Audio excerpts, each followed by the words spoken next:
অনেক দিন পর আজকে দুপুরে আর ভাত খাবো না, তো ভাত না খেয়ে আমরা কি কি খাবার খাচ্ছি অবশ্যই তোমাদের সঙ্গে শেয়ার করব।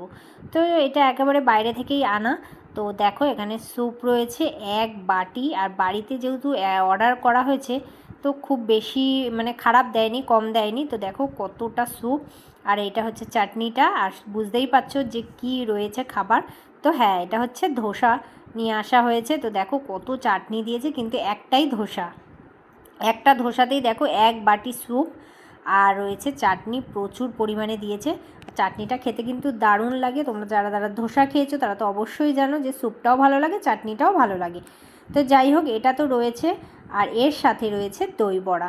তো দই বড়া খেতে কার কার পছন্দ অবশ্যই কমেন্ট করে জানিও। তো আমি তো একটু টেস্ট করে দেখি।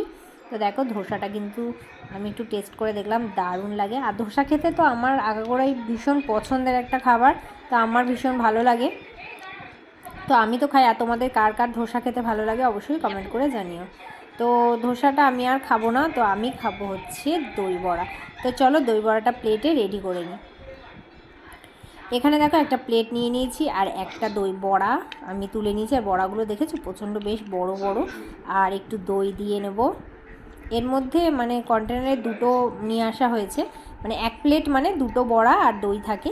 তো যাই হোক, আমি একটা বড়া নিয়ে নিলাম, আর দইটা দিয়ে ওপরে দিয়ে একটু রেডি করে নেবো। আর ঝুড়ি ভাজা আলাদা করে প্যাকেটে দিয়েই দেওয়া হয়েছে, মানে এই যে। তো এটা এইভাবে দিয়ে আর খেয়ে নেবো। তো দই বড়াটা কিন্তু দারুণ লাগে খেতে। কার কার দই বড়া পছন্দ না ধোসা পছন্দ অবশ্যই কমেন্ট করে জানিও। তো আমি এখন খাই। আর আজকে দুপুরে আমাদের মেনু হচ্ছে এটাই, ধোসা আর দই বড়া। কেমন লাগলো অবশ্যই কমেন্ট করে জানিও। Tata, bye bye.